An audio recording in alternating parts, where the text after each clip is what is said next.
Make sure you download the Woodward Sports app in the App Store and the Google Play Store today. Take Woodward Sports with you wherever you go and listen live on your phone or mobile device.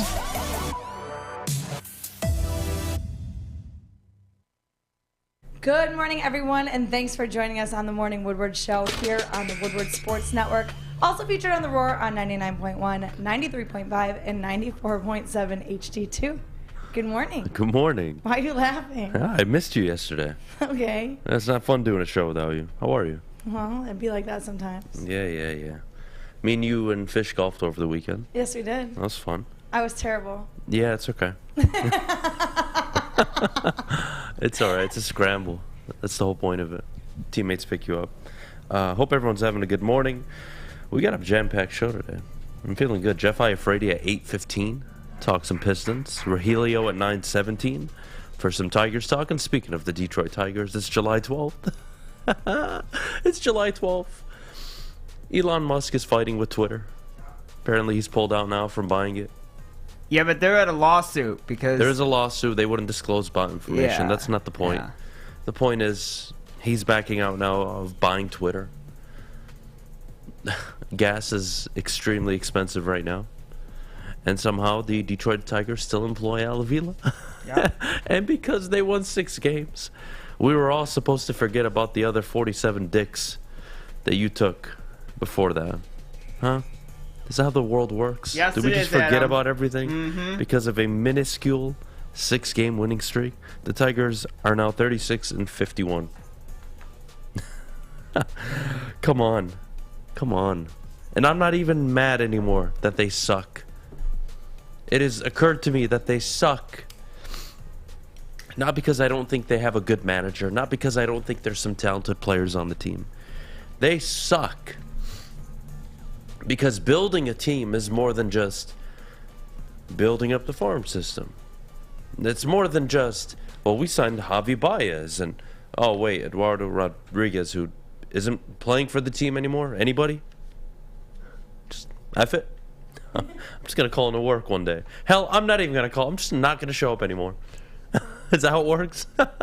What the actual hell? And again, is it Al Avila's fault? No, it's not. But it would only happen under Al Avila's stewardship. It would only happen under his watch. That is the point. I'm done with the roster's not good enough, or there are injuries, or the batters aren't doing a good enough job at the plate. All right. At the end of the day, anything Al Avila touches, it burns. It burns, it crashes, it's dusted, it's done. It turns out to be nothing. This is a list put together of every Detroit Tigers player you had over the recent years that you could have traded. And not only could have, you did trade. And you want to know what you got for it? Nothing. This isn't 1 year in the making, 9-26 start to the season. This isn't anything more than the realization he's been bad for 6 years, and you're going to let him be the GM on Sunday. Sunday's the MLB draft. He will be selecting. Would you rather have Jackson Jobe or Marcelo Mayer? Let's go get another high school pitcher on Sunday. We got Rogelio at 9:17. We'll talk more about the Tigers and Al Avila.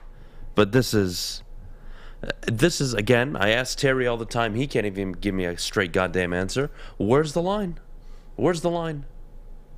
All of you that are at home right now, or at work, you're listening, you're watching, whatever it may be. Where's the line? And what do you do for a living? What do you do for a living? Are you a defense attorney? All right, you're a defense attorney. You win 5% of your cases. You should be successful, right? You're not a successful defense attorney. You're an accountant. You get audited every time you file. What profession? You're a teacher. You teach kids nothing. If anything, they get worse under your watch. That's what Al Avila's doing, and we let him get away with it. And I'm just going to say it from now. I brought up Matt Millen earlier. You all called me crazy. Chris Ilitch and Al Avila right now, they keep this up for another year and a half, 2 years, we're going to be having the conversation, who's the more incompetent duo, Matt Millen and William Clay Ford, or Al Avila and Chris Ilitch? That's going to be the problem. That's going to be the problem. Let's say you're a cop like Abe. Let's say you're a cop. Every person you pull over, the ruling gets overturned. Or every time you're called for an emergency, something goes wrong. Aren't you just kind of bad at your job? Chris Ilitch, as much as we want to say, well, he's just the owner. Well, dude, you oversee the op. That's your responsibility. Al Avila's mistakes are your responsibility at the end of the day, and he doesn't want to take responsibility for it. I get it. He's not interested in building a contender. Because, Maddie, correct me if I'm wrong, wasn't the conversation before the season? We are 100% out of the rebuild. 100%. 100. Not 50, not 40, not 60. How are we not? Clearly we're not. And they're happy with the progress, too. Oh, they're very happy. Chris Ilitch. Pleased with the progress. Al Avila sitting up there in his shameful self. We just got to be better. We got to hit the ball. Yep. We gotta close out games. We gotta field better. I hired the best analytics team, but it starts with me. But let me tell you why the batting has just not been good enough. But it starts with me. Injuries. This is such an unlucky team, let me tell you. I'm so over this. I just am. And I don't mean to start your morning complaining. I'm sorry, everybody. Yeah, I wake apologize. Up angry. You don't I'm care. sick. I can't help it. I'm not in a good mood. But I wake up. I'm in a good mood. I wake up and I try to see the good in life. I do too. I do. Since I really when? do. Since recently. Since today. I'm changing my life today. around. And then your motto, wake up angry? I'm changing my life. Okay. All right, today I didn't wake up angry for the first time in a long time. I'm trying to turn it around. We And like the point is, I was looking for a glimmer of hope. I was scrolling through Twitter, Well, you ain't gonna looking get it at from the the TV. Tigers. I was looking around me. What could I look at that would give me some optimism in life? Nothing. Elon Musk, that sure as hell is a cool thing. And then after, of course, I see the Chris Ilitch, Al Avila stuff, and I'm just done. I'm just done, fed up. This team sucks. The manager, I feel bad for him. You didn't sign an extra bat and an extra outfielder before the season started. Everybody questioned you, but you know best, Al. You know best. Maddie, you missed it yesterday. Pause. The Yes, Tigers that mascot was showed up awesome. to the event. Yep. Oh boy. So he walked up what's behind me. happening, yeah. Did you get kicked out? No, I Wow. didn't. I didn't get kicked out. I would have gotten kicked out if it was at Comerica Park. But Pause walks up Yeah, he behind got it. me. This dude is an idiot. And I let him know, because he's a nice guy, right? Pause never did anything to me. I tell him, hey, No. man, I like you. I really do. But- And he gave me a hug. And he was like, You let yeah, man. somebody hug He you? was, Yeah, he he did. hugged me. Yeah. And he was clapping. He was pumped up. And then I said, but I But- don't like your GM. And then he gave me the, oh, no, we're not having this conversation. Yeah. I'm going to get fired if you keep talking. So he left, like, instantly. It was kind of funny. Jeez. God. Oh, God. It's going to be fun. Fun show today. Oh, man. Top 10 quarterbacks in the NFL. The list handed out by the execs and the players, which I always find interesting. From an executive's perspective, I understand part of the list. To start, Aaron Rodgers was number one on the list. I have an issue with it, but I get it. All right? One of, if not the most talented quarterback we've ever seen. And then there's Patrick Mahomes at 2, Josh Allen at 3, Brady at 4, Burrow at 5, and I get it. And then Stafford at 6, Lamar Jackson not even in the top 10. I think that's a bit ridiculous, and I'm not the biggest Lamar Jackson fan, but I would take him over Dak Prescott. How'd Lamar Jackson handle adversity last year? Well, by December they were 8-3. They were the number 1 seed in the AFC. And then, of course, he got injured, and the team got more injured, and he dealt with the whole season without his team. Hollywood Brown not being able to play the wide receiver position. Last I checked, if you're a wide receiver in the NFL, you have to catch the ball. That's kind of like a prerequisite. He didn't get the message.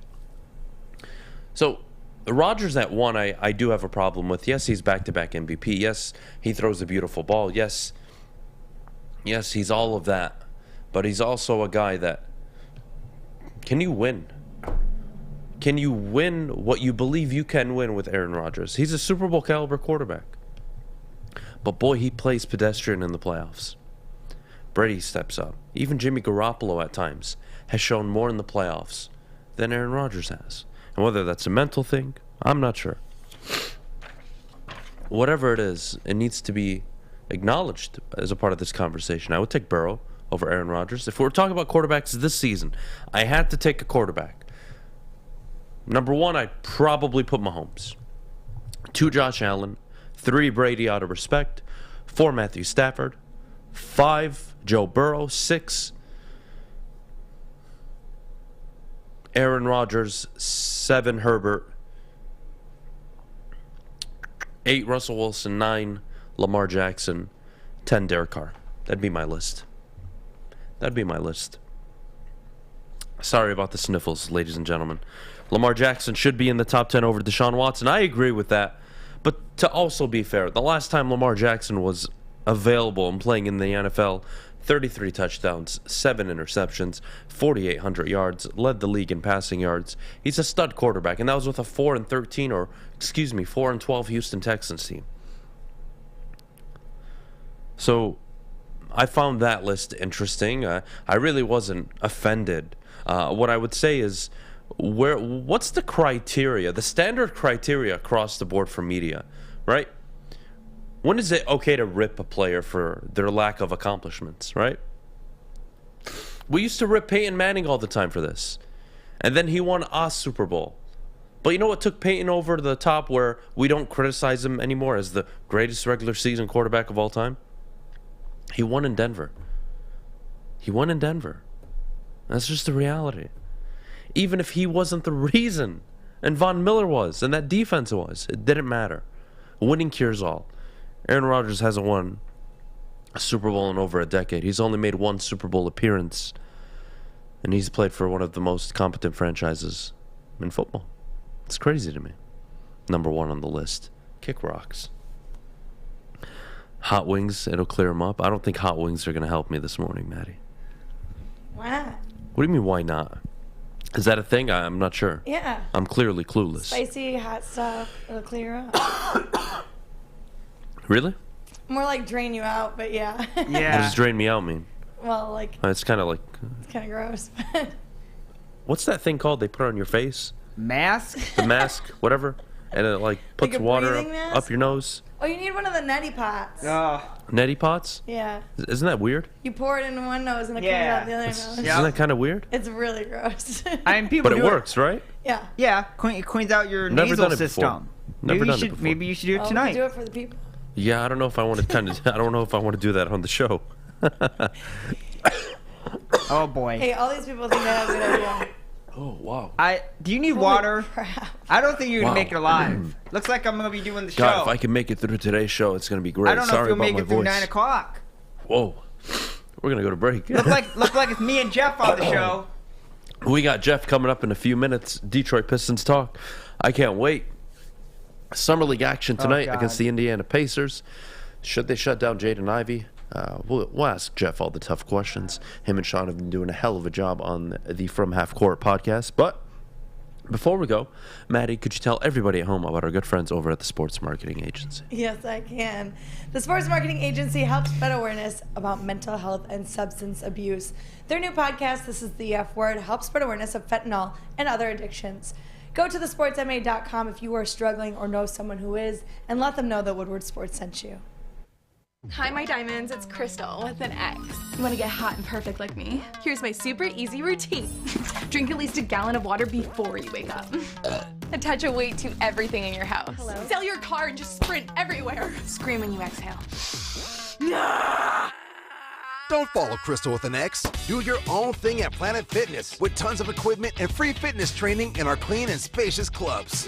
Join now for just $10 a month and cancel anytime. Detroit's downtown summer playground is back. Open all summer long, the Monroe Street Midway. Enjoy roller skating, free Wi-Fi, food trucks, art installations, and so much more. Don't forget to take advantage of the basketball court, putt-putt, and, of course, family programming all summer long. All art installations are done by Detroit artists, and it's a fun, safe event from people 1 to 100. Go to deckedoutdetroit.com. We are the network for Detroit by Detroiters. Welcome to the Woodward Sports Network. If you are looking for something fun to do this week or this weekend, look no further than the Foaling Warehouse in Hamtramck. That is home of the original football bowling pin game called Foaling. They've got 2 ways to play, $12 open, unlimited play, or you can reserve a private lane for just $120. Don't forget, of course, they have a $2 mystery beer machine as well as multiple full bars, so check it out at thefoalingwarehouse.com. All right, we're back here on the Morning Woodward Show.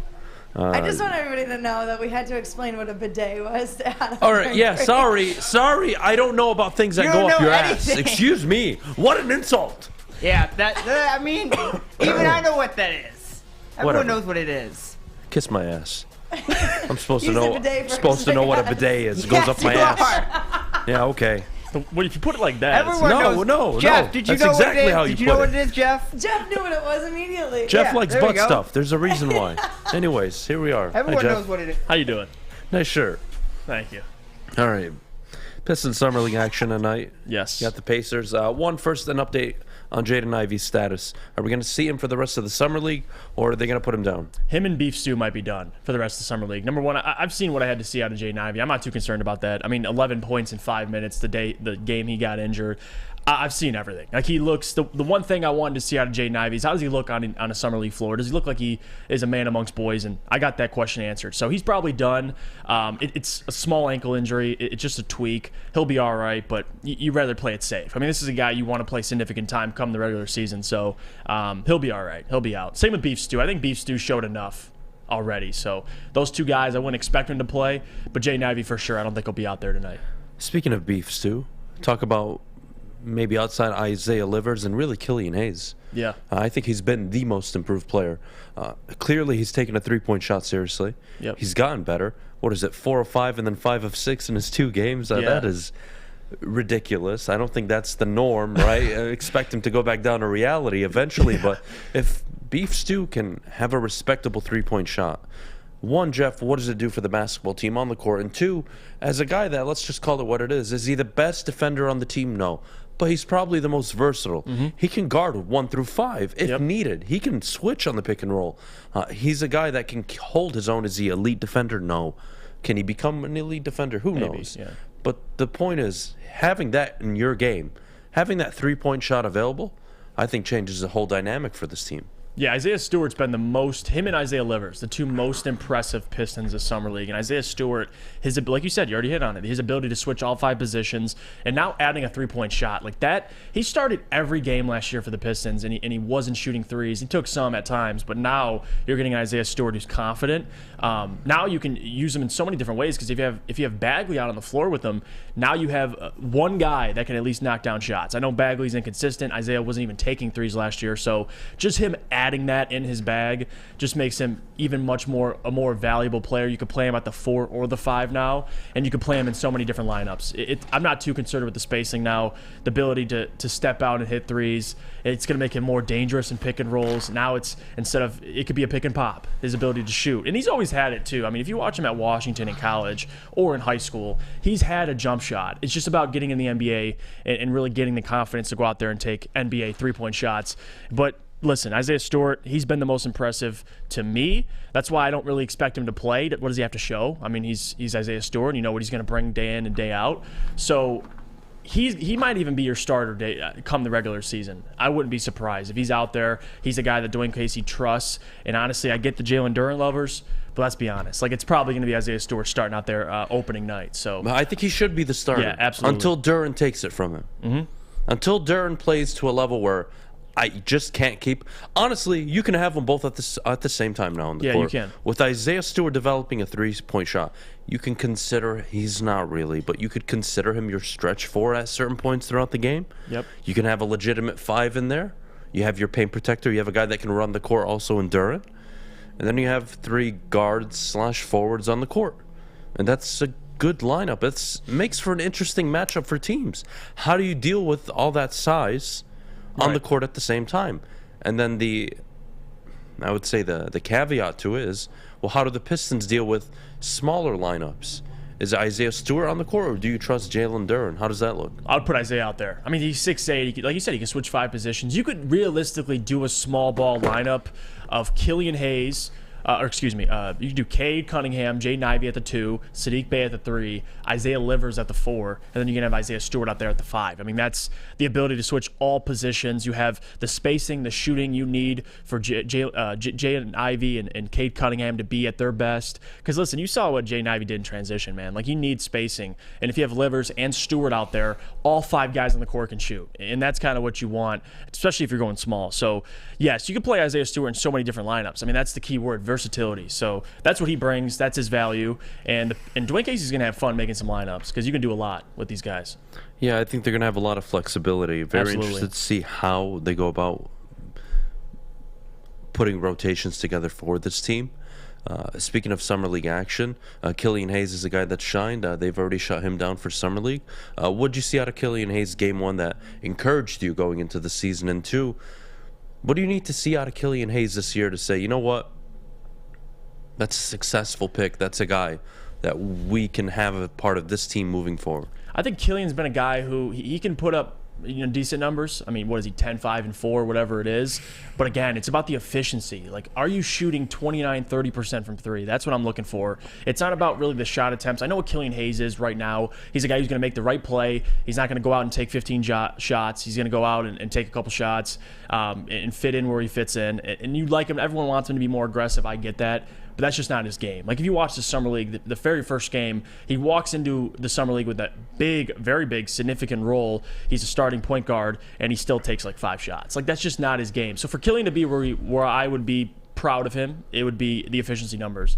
Can you get that 3-point percentage up to 35%? Can you get your field goal percentage to mid-40s? That's what I'm looking for, because I know what he brings defensively. I know what he's going to bring, offensively with his playmaking ability, his rebounding ability. It's really, Adam, it's just about the efficiency. Like, can you be efficient? If you're on the floor and you're playing off ball from Jaden Ivey and Cade, you got to be able to knock down shots. So that's what I'm looking for. Not the shot attempts. It's really the efficiency. Like, can you be efficient? I'm game for it. Another thing that's interesting, they traded for Nerlens Noel. Yeah. As part of the trade, you did it to get what you wanted. I have no problem with that. I don't think I want Nerlens Noel playing more than 6-8 minutes a night, to be honest with you. Yeah, he might not. And 0, preferably. Yeah. Where is his role moving forward? I don't want to sacrifice Duren's playing time for Nerlens Noel. I personally have no interest in, even in that scenario. Is Noel such a significant upgrade over Duren at the 5 this year as a rim protector? Maybe. But, boy, the ceiling between the two, it's night and day. Yeah, it is. And that's kind of my issue, too. At first, when you got Nerlens Noel, I'm understanding, like, all right, he's your bridge to Duren. But, again, Adam, we didn't see Duren play. So the fact that you got to see Duren out there in the Summer League, he looks physically already, he's physically ready. I mean, as it is. It's really about mentally. Learning the scheme, getting used to the Dwayne Casey system, because Dwayne Casey loves his vets, and he's going to ease you into playing. So if Jalen Duren comes out and he looks more ready than we thought he'd be, like a lot of people speculated, is he going to play in the G League? I wouldn't say so, looking at how he's performed in the Summer League and just how ready he looks. But again, you may have a season where Nerlens Noel doesn't play at all. I think he's more there, again, like if Isaiah Stewart or anybody gets hurt, you have Nerlens Noel that can come in and give you solid minutes. But again, I agree with everything you're saying. You got to give Jalen Duren, you got to let him loose. Especially during a season you don't expect to win a ton of games, you might as well give him the most reps you can. So I think at first he was supposed to be the bridge, but now looking at it, hindsight 2020, I think Jalen Duren is more ready than a lot of people think. So Nerlens Noel might just be one of those guys that are just going to be ready when his name is called. That's pretty much it. All right. I do want to touch on the job Troy Weaver has done. I'm going to try to explain this in layman terms, simple. 18 months. What could you do in 18 months if you were an NBA GM? What do you think you could accomplish? If I gave you one of the worst rosters in basketball, what do you think you could do? Honestly. That's tough. How long do you think it would take you to turn around the team if I gave you the worst franchise roster ever assembled, probably? Horrible contracts. Awful players. No value. What, you'd say typically years. 40 years, right? To Yeah. rebuild and get out of it? In 18 months, we went from Bruce Brown, Svi, Luke Kennard, Siku, Christian Wood, Jordan Boone, Jordan to Boone. Cade Cunningham, Jaden Ivey, Sadiq Bey, Isaiah Stewart, Jalen Duren, Marvin Bagley. We don't even talk about Bagley anymore. It's insane. Killian Hayes, Isaiah Livers. In 18 months. That's like going from, you know that show, The Fat Loser, or what is it called? The Biggest Loser? Biggest Loser. That's like going from 500 pounds to 140 ripped, no fat on you in 6 months. Yeah, it's ridiculous. It's unrealistic. It's unheard of. It doesn't work like that. It takes years to get all that off. Like that to me is the job Troy Weaver's done. Now that we're here, young team, up and coming, expectations for the season, and also we need to rework now what we think of this team. There are going to be expectations down the road. Right. Do I think it's playing this year? I personally don't, but it wouldn't surprise me. Cade Cunningham, we agree, is going to be a superstar. Yeah. Or we believe he can be one. If Cade Cunningham's a superstar, you're in the playoffs no matter what. Yeah. I think right now my expectation, I'm going to still have it at contending for the play-in. I think that's realistic, like to what your point is. I mean, the East is tough. I mean, the Pacers are now reportedly throwing an offer sheet at DeAndre, and they might sign DeAndre, and so, like, more guys are coming to the East. It's tough out there. It's the new West, like back in the day. I think the Pistons right now are in a position, like, they're not – I saw Ashton tweeted out they'll be a 6th seed. That's tough. Like, you're banking on Jaden Ivey in his rookie year to have a spectacular year, which he could – but also Jalen Duren to come out there and play hard, and everybody just to play their best basketball, which could happen. But for me, I'm going to sit here and say they should contend for the play-in. That's realistic. Cade in his second year, I think he'll be much better, as we all expect. But again, like, just temper the expectations, because you have a key part of your lineup and your rotation and your foundation is in his rookie season. Like, we're going to see some lows of Jaden Ivey. We'll see some highs, but I'm not going to sit here and be like, 6th seed or bust. Considering how Troy Weaver approached free agency, it tells me too, Adam, like, he's probably expecting the same thing. Like, just contend for the play-in. We'll see progress. That's all it is. This is a great comment. Troy Weaver's out here playing 2K. 100%. 100%. I don't know how he's doing it, but God bless him. Unrealistic. Jeff, thanks so much for joining us this morning. No Appreciate problem, you as always. The Detroit Lions have the longest losing streak in NFL history in the playoffs. All right, I'm out of here. I actually couldn't believe it when I saw it, but then it made sense to me. I can't believe there have been 9 appearances since 91, but then also I forget 1991 was 31 years ago. That's wild. We're getting old, Maddie. Maddie was born in 1984, if all of you are wondering, by the way. That's not true. We got to go to break. When we get back, the Lions having the longest losing streak in the playoffs, what it means moving forward. Can they get out of the slump? We'll get to that in a bit. But before we do, I got to tell you about Lady Jane's Haircuts for Men. Lady Jane's, walk in anytime, open 10 to 8, 7 days a week. Their amazing stylists will take care of you like they take care of me. Hair, beard, they do it all. Take action and take care of your hair, your beard. Get to Lady Jane's. No appointment necessary. Lady Jane's. It's wicked awesome. Hey, it's Sean Jordan from the Sports Marketing Agency, and SMA wouldn't be who we are without our amazing partners. Thank you so much, Sean. At Detroit Wayne, we want to serve as a resource for you and your families. We offer mental health services, substance use disorder services throughout our communities, and we want to be that source and resource within the community. If you or a loved one are suffering from a mental health or substance abuse issue, please don't hesitate to call 1-800-241-4949. You don't have to go to the beach, man. You don't have to get your butt crack full of sand. You just need a little chili peppers, man, to get that glowing beach chili peppers tan. Woo! With 26 locations in the Metro Detroit area and more coming, Chili Peppers Tanning is where you'll find the cleanest salons in the D. Join the Pepper Club for the best deals on unlimited tanning. Head to chilipepperstanning.com. You just need a little chili peppers, man. Woodward Avenue, the first paved road in America. Woodward Sports, the first sports network born in Detroit and made for Detroit. OddsTrader.com is the #1 site for all of your game day bets, play-by-play updates, live scores, and the best price on every game from multiple sports books. Go to OddsTrader.com right now for your best bet, or you can download their app from the App Store today. You know what's crazy to me? What? 1991, the last playoff win by the Detroit Lions. Since then, they've lost 9 straight playoff games.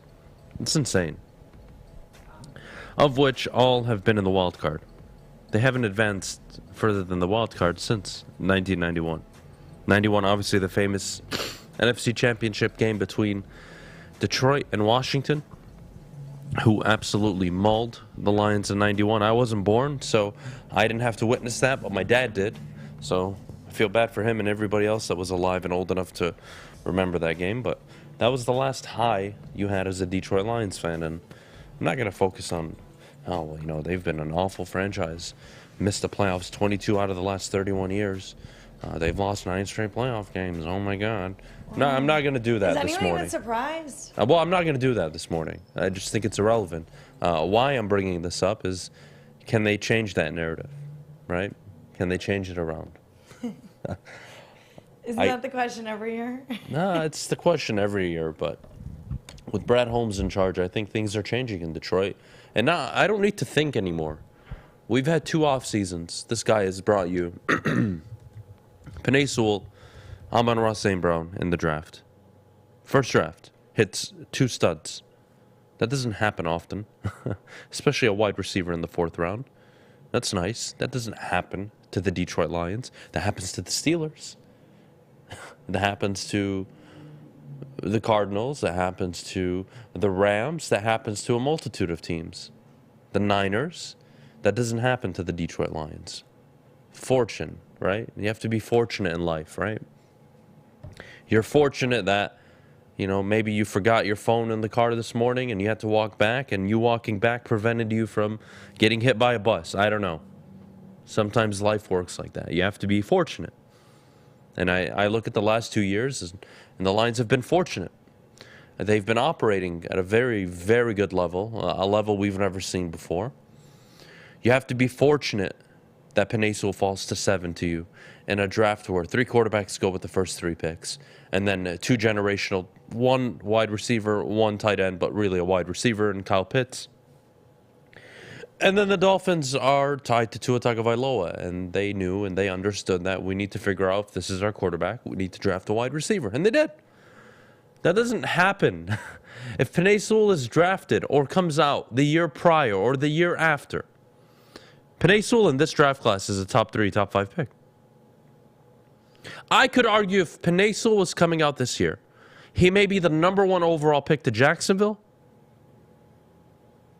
and then Aiden Hutchinson still falls to Detroit at 2.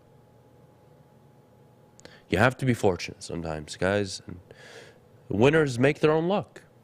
And so far, Brad Holmes is making his own luck. Again, you have to be fortunate. The Jaguars to select Trayvon Walker #1 overall over the consensus #1 pick who fell to you at #2. You take that. You take that every day. That's being fortunate. Fortunate that you can trade up 20 spots in the first round and it doesn't cost you a single future first-round pick. That's unheard of. That's unheard of. Doesn't cost you a single future. Wow. Wow. Go look at the trade history and the average picks given up per spot. The Lions stole the #12 overall pick and they got a wide receiver out of it. Now, is the wide receiver going to work? I don't care about that right now. I care that they're making moves that send signals to me. Hey, we know what we're doing. Hey, we're trying to win. Hey, we kind of have a few things up our sleeves lined up. That unpredictability that you've seen from Brad Holmes, that you've seen from Troy Weaver, Steve Yzerman, the good GMs that you have in this town, that's encouraging. I would much rather prefer to have Brad Holmes right now than the NFL version of Al Avila. And you've had it. You've had Bob Quinn. You've had Matt Millen. You've had awful... Even Martin Mayhew was a disaster. Wasted talent. Didn't understand how to manage the salary cap. Some of the draft picks I'm not even going to bring up. So, yeah, sometimes you have to be fortunate. You just do. And I think in the future, this is a football team within the next 3 years, I think wins a playoff game.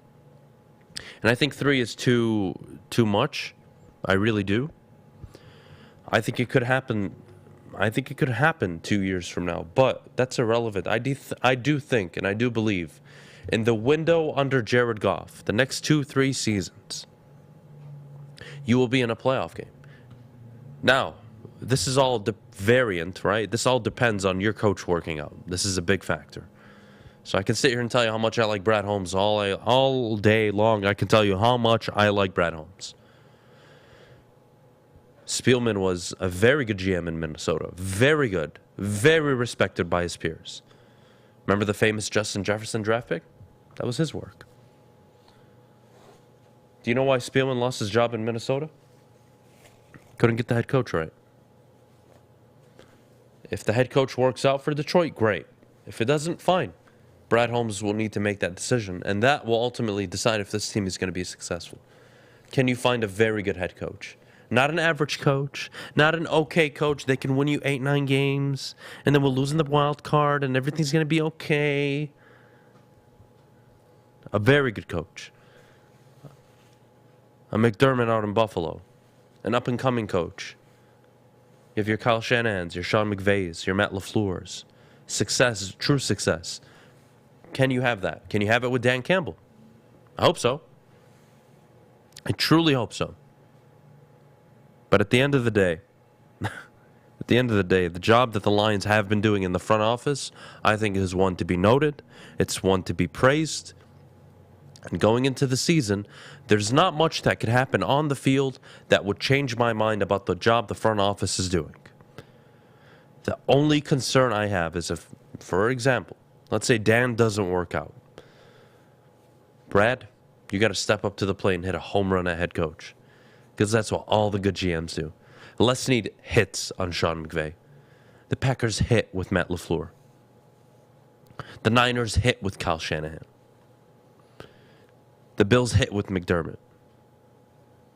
The Steelers hit all those years ago with Tomlin. Bold move. Come on. The good teams get the decisions, and they make the right decisions. You can even look at Oakland, or now Vegas, excuse me.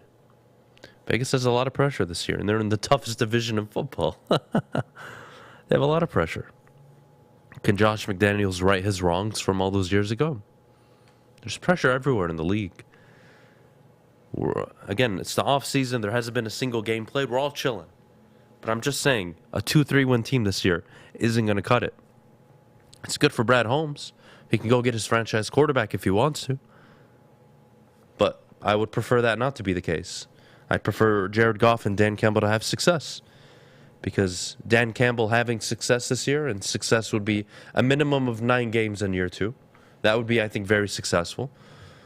That's where you want to be. And that's a wild card spot. And then year 3, we could talk about winning a division.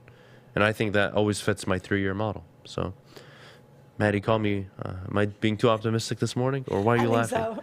Why are you laughing? Well, because you know where I stand with how many games I think that they're going to win this year. I said 6. I said 6. And that's not saying that I don't want them to win more. I'm not saying that I don't think they can. But I think 6 is my, hey, here's what you got to hit. But do I think they could win more? Sure. But do I think that they're the Lions and I can't have that much faith in them? Absolutely. Yeah, again, I don't think they're going to be that bad. I don't need the season to be perfect for them. They have a very friendly schedule. We were also extremely optimistic about the Tigers this year, and look how that worked out. Not very well. Different sport. Yes, but still. Very different sport. 16-game schedule in the NFL. It's one of the more friendly schedules in the NFL this year. You saw a team last year that, yes, lost a lot of close games. You take it for what it is. It's irrelevant going into next season, but it's a team that's going to compete. And with a schedule like they have this year, a 4th-place schedule, they're going to be able to compete. And they're going to be able to win a minimum of 7 games, I believe, and they can win upwards of 9. Now, if they win 10-11, Detroit, congratulations, you have hit a home run with Dan Campbell. If he can win 10-11 games, unless it's a complete fluke, He knows what he's doing. Do you want to know what a complete fluke was? Jim Caldwell, year 1. Oh, boy. You don't believe me? 7-9, 9-7, 9-7. Never repeated year 1 success. So it is possible that Dan Campbell can go out and win you 11 games, win a playoff game, dare I say, and then regress. That's also very possible. We've seen coaches get fired that have won playoff games, that have won division titles. The NFL is not linear. Not everything is equal. Every situation has to be weighted by itself. So I think the plan is simple. This year, they're going to be a competent football team. I think they're going to be somewhere between 7, 8, and 9 wins. Truly believe that. Next year, you're going to have to contend for the division. Not because I'm demanding it, but I kind of am. 3 years is more than enough time. For a good coach and a good GM with an average quarterback, 3 years is a luxury in the NFL. Most coaches don't even get 2. So I think by year 3, this is a team at the end of the year, Maddie, in December, 3 games left. We're talking about, all right, if they win 2 out of the 3, they win the division. But if they don't win it. That's the conversation. And if they don't win the division, but they fall a game short, I can live with that. Again, circumstances matter. Context matters. But if they do only win 6 games this year, then what is your expectations for the year? I would be same expectations. I'm not moving off of win the division year 3. Okay. Because if you can't, then what the hell are you doing as a head coach in the NFL? Well, we don't know. Well, that's my point. Whether they win 3 games this year, 6, 9, I don't care. Year 3, you have to be division contenders. You have to. Not because I said so, because the law of fucking averages in the NFL says so. Every 3 years, you should be able to build a contender. It's that simple. That's how easy the NFL is from a macro perspective. Every 3 years, you can figure it out. Now, there are other teams that either never figure it out, like the Lions have for all these years, and then there are the teams that always figure it out, like the Patriots, like the Steelers, the Ravens. There are exceptions to the rule. But the Cleveland Browns went from 0-16 to a playoff winning team. Don't ever do that again, Fish. God damn it. I can't take you seriously, Fish. Why not? Does Green Bay have 13 wins in them again this year? I would say no. Fish, shut the hell up. You don't know about football. Just shut up. They're not winning 13 games this year. Just shut the hell up. Mute your mic. We're going to talk about the Australian Open later, I promise. Okay. And the U.S. Open. No, you can't. You get 13 wins. Thank me later. I'll suck your dick if they win 13 games. God, they're not winning 13 games this year. They're just not. They regressed at the wide receiver position, which is one of the 3-4 most important positions in football. Yes, Aaron Rodgers is fantastic, back-to-back MVP. What are you going to do for me this year? Matt LaFleur, how are you going to run an offense without Devontae Adams? We saw the team limited in the playoffs against the Niners. The Packers, I think, are still a team that will contend for the division, but my pick for the division is the Minnesota Vikings. And I'm going to stick to it. Somebody put rankings in the chat. Let me find it. Clutch says 1, the Wings, 2, the Lions, 3, the Pistons, 4, the other team. I love the way you acknowledge the Tigers. I love that, Clutch. I love that. I love that. Whoever you are, whatever alias you are, your name is in real life, I want you to know I appreciate you. It's those kind of comments that get me through my day. Hell of a comment. We got to go to break. When we get back, does Michigan football have a recruiting problem? They don't, actually, but they also kind of do. Depends on your expectations for Michigan football. We'll get to that in a little bit, but before we do, Maddie, our good friends over at Cintron. Yes, the summer of Cintron is here, and it's now available at select local Kroger. So head on over to your local Kroger, see if they've got this deal going on for you. 2 for just $4. It's an absolute steal. Cintron is a new energy drink for the active lifestyle. Drink it, live it with Cintron. New to the game or a season better? OddsTrader.com has everything you need to make the right bet ahead of kickoff. Begin your handicapping journey with OddsTrader. Improve your edge by finding the best price on every game from sportsbooks in your backyard. Take advantage of the numerous sign-up bonus offers to pad your bankroll. Dive into key game statistics, player performance, and even account for the projected game day weather. Best of all, you can use the OddsTrader Bet Tracker to keep a log of your action. Welcome to OddsTrader, and best of luck. 3 NBA championships. Detroit fans were there. 11 Stanley Cups. Detroit fans were there. 4 World Series wins. Detroit fans were there. And that one Lions playoff win in 1991, yeah, Detroit fans were there. Woodward Sports, where the fans are. All right, all summer long, the Monroe Street Midway is open in downtown Detroit. Enjoy basketball, roller skating, mini golf, art, live music, food trucks, and more. Go to deckedoutdetroit.com for more information. Summer is better at the Monroe Street Midway. We got Rogelio coming up at 9:17 this morning. Top of the hour, college stadiums will sell alcohol. I find that, or potentially will be selling alcohol. I find that to be very interesting. Not sure how that dynamic is going to work, because a majority of the stadium will be adults and a good portion of college students. But nonetheless, does Michigan have a recruiting problem? They missed out on Dante Moore. They missed out on CJ Carr. Whatever. I don't think that's the ultimate detriment, but I think if you're a fair Michigan fan, if you're an honest one, an objective Michigan fan, I think it's concerning, because I want you to put yourselves in the shoes of a Dante Moore, a CJ Carr. Why would I go to Michigan right now? Why would I go to Michigan? I really want to know. And if you're a Michigan fan in the chat this morning, I want you to explain to me why I, as a 5-star recruit, should commit to Michigan. And don't make this about Michigan State. We're not talking about Michigan State. They're not at the level of Michigan. Michigan has a different brand level. Michigan State's trying to get there, but they're not there yet. We're going to talk about Michigan only right now. Why would Dante Moore go to Michigan? When was the last time a Michigan quarterback was taken in the first round? If your dream is to get to the NFL, and you play on the offensive side of the ball, why in God's name, trying not to swear, why in God's name would you go to Michigan? The last quarterback drafted in the first round from Michigan, 1987. It's actually your current coach, Jim Harbaugh. And there's a guy 2 o'clock, 4 o'clock every day on the bottom line. Used to play in the NFL, drafted number 3 overall, I believe. Braylon Edwards, former first-round pick. Former top pick in the NFL draft. That was your last offensive skill position player drafted. Oh, God. Isn't that impressive? 2005, the last time you had an offensive skilled player drafted in the first round.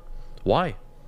Why does Michigan have this problem? It's not because the brand isn't strong enough. Michigan, you have a fantastic brand. Most universities would kill to have your brand. And you don't believe me? When I say college football is better when Michigan is better, go look at the Fox ratings last year. Go look at 3 of the 5 most viewed games last season were games that involved Michigan. The Michigan-Iowa game, Michigan-Ohio State, Michigan-Michigan State game. 3 of the 5 most viewed games. Fox, you're welcome. When Michigan football is good, it's good for the sport. Having said that, why can't they get all these talented players? 5-star recruits. And it's not Adam, we can develop 3 stars into 4 stars and 4 stars into 5 stars. You absolutely can. But you're not going to compete with Georgia, Bama, Clemson, even Notre Dame now, Ohio State. You're not going to compete with all these schools recruiting at the pace you're recruiting at right now. And how do you win the Big Ten and follow it up with a dud class so far? And yes, it's slow, and yes, I fully believe Michigan will finish with a top 3 class in the Big Ten. They will. They'll get all their 3 stars and all their 4 stars. They'll get them. But are you winning or competing? Hell, competing for a national title game. It's easy to say, well, we competed last year. We got to the college football playoff. Yeah.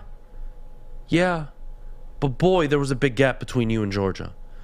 Boy, there would have been a big gap between you and Bama. Man, that's frustrating to watch. That's what kills me.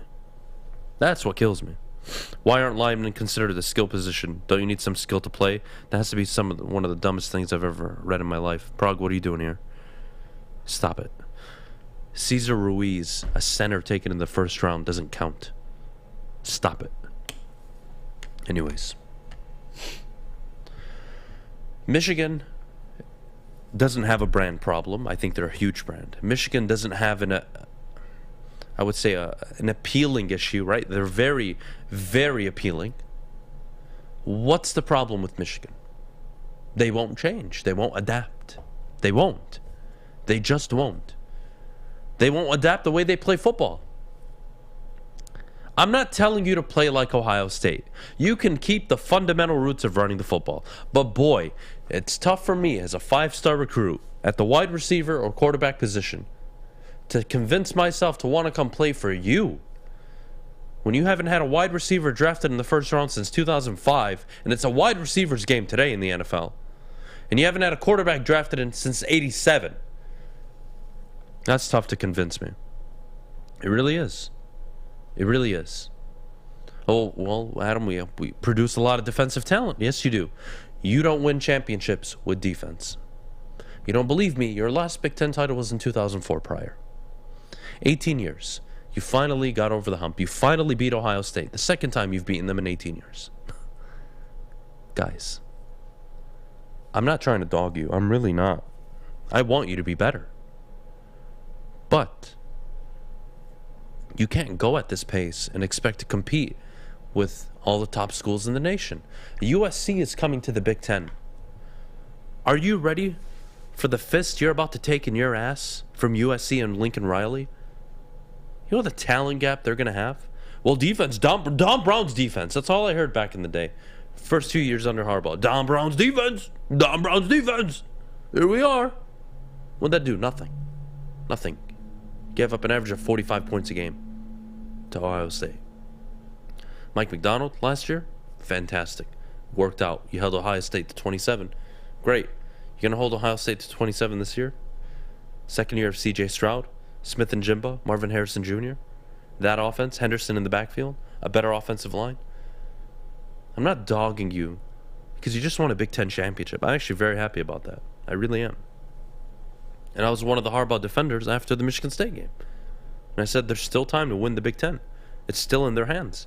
If they take care of business and they beat Ohio State, they will be Big Ten champions. And it worked out that way.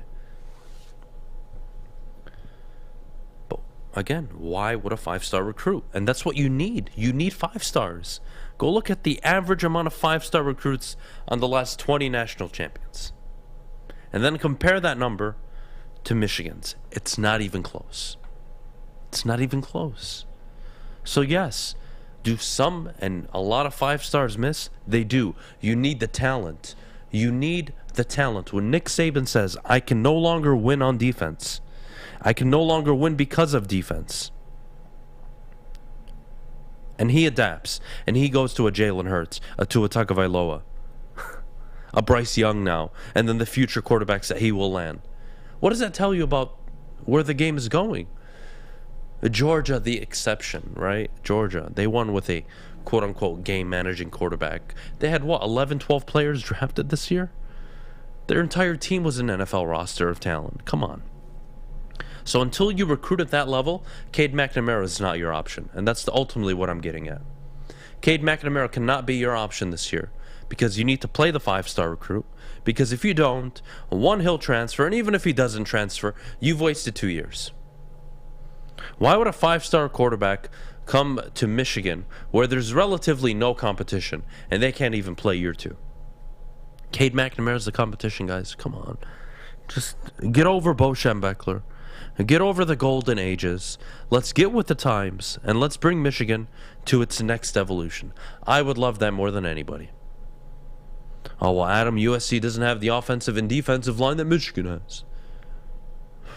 Guys, if you don't think they're going to be able to recruit Midwest players now because of their ties to the Big Ten, you're kidding yourselves. You're kidding yourselves. And the Pac-12 produces an abundance of offensive line talent. So let's not act like the Pac-12 has never delivered. Penei Sewell, Pac-12 player, most recently. Stop it. A few minutes before the top of the hour, we'll get to college stadiums and alcohol sales. But Maddie, I think at the end of the day, Michigan just need to demand more from their program. I'm not asking for much. If you were winning the Big Ten every 3 years, I would shut the hell up. In the last 40 years, you have won the Big Ten on average every 11 and a half years. That's not good. That's not good. Killing me here. Well, You're a Central girl or Michigan State? Central. Fire up tips, baby. Fire up. What is it, tips or chips? Oh my goodness. The Chippewas. The Chippewas. Okay. No, I thought she said relax. I'm Shut not up, Fish. relaxing. Shut the hell up. Mute Okay. your mic. I'll try. We're having a conversation. Oh God. Oh God. Yes, Central Michigan. CMU. Yeah. Yeah, look, at the end of the day, guys, if I were to tell you that LSU was to leave the SEC and join the Big Ten, wouldn't you be concerned? Very. That's the equivalent of USC. They're going to come in and they're going to dominate. They just are. It's going to be them and Ohio State at the upper echelon of the Big Ten or whatever conference it's going to end up being called. And then there's everybody else until you change your ways. And I get it. It's nice to win 9-10 games every year. It's nice to go into the Ohio State game under Jim Harbaugh and have hope that you can get to the Big Ten title game. But when you've only won once against Ohio State in the 7 years of Jim Harbaugh, why should I give you the benefit of the doubt and say, oh, next year with a much more talented Ohio State team and a much less talented Michigan defense, you're going to beat them in Columbus? Come on. Who's got it better than us? Everybody. Everybody. Everybody. Michigan State has 8 4-star recruits right now. Michigan only 4. Michigan will catch up. They're going to get their 4 and 3 stars. I'm just saying, you want to win a national championship, you do it with 5-star talent. You do it with dynamic quarterbacks. You do it with dynamic wide receivers. And you haven't had one since 2005 and 1987. That's pathetic. We got to go to break. When we get back, top of the hour, alcohol sales in the college stadiums. I can't wait to discuss that. Novak Djokovic, vaccine issues for the U.S. Open. We'll ask Fish what the hell's going on there. And then at 9:17, Rogelio joins us to talk some Tigers. But before we go, the best defense on and off the field, Maddie. Is a Guardian Alarm. Summertime is here, and that means spending more time outside. So let Guardian Alarm give you peace of mind while you're out enjoying the sunshine. Give them a call at 1-800-STAY-OUT today, and you can rest easy knowing that you have 24/7 protection. That's 1-800-STAY-OUT right now. Cleveland, and let them know that Woodward Sports sent you. Hi, my diamonds. It's Crystal with an X. You want to get hot and perfect like me? Here's my super easy routine. Drink at least a gallon of water before you wake up. Attach a weight to everything in your house. Hello? Sell your car and just sprint everywhere. Scream when you exhale. Don't follow Crystal with an X. Do your own thing at Planet Fitness with tons of equipment and free fitness training in our clean and spacious clubs. Join now for just $10 a month and cancel anytime. It's a great day to get some Centron in your life. Okay. There it is. Centron, here we go. Gotta grab the cranberry. Oh wait, it's 2 for $4. Gotta double up with the classic as well. Centron World, baby. Centron, available at select Krogers, and if you want to know how, go to @CentronWorld.com. You get dope like me. You know what? Why wait?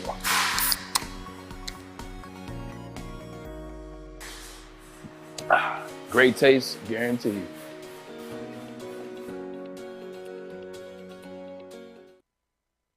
You have an opinion? Make sure it's seen and heard. Corner, jumper, tweet us, hop on the YouTube chat, slide in the DMS at Woodward Sports on all social media.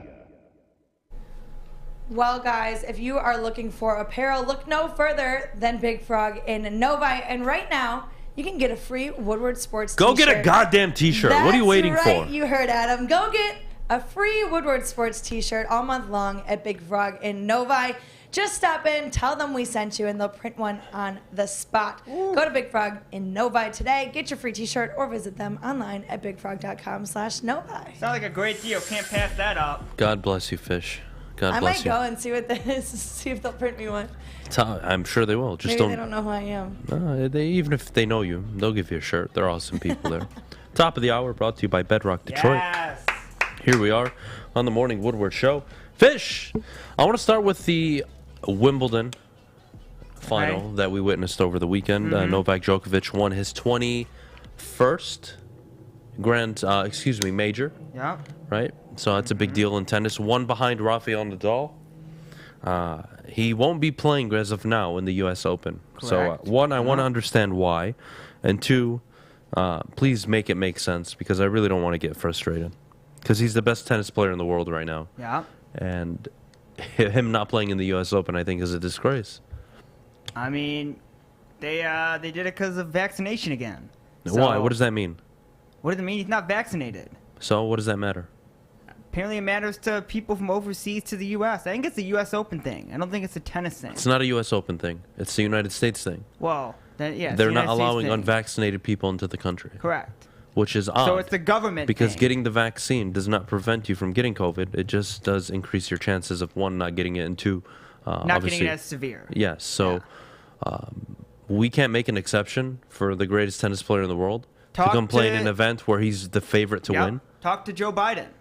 I mean, they had a whole I could talk to Joe Biden, and you forget what I'd say 30 seconds later, so it's not doing me much here, buddy. I mean, they had a court case in Australia because they had the same thing, and they actually won, and then they lost. So maybe they'll have another one for him. I don't know, depending on how serious he is of coming here. That makes no sense. I'm sure the U.S. Open will try to dispute it, just like the Australian Open did, and they got in a big court case. What was the issue with Kyrie Irving? He was not vaccinated. That was the city of New York. So New York mandated the vaccine, and so he couldn't play at home games, and then Kyrie Irving just said, okay, cool. So he couldn't play at home games, but he could play at away games. But he was allowed to play later on. Yes, because they changed it. Just not in New York. No, he played in New York, I think, April, towards the end of the season. Does that make sense to you? Because they changed it. I mean, it's New York's law. Not real anymore, so.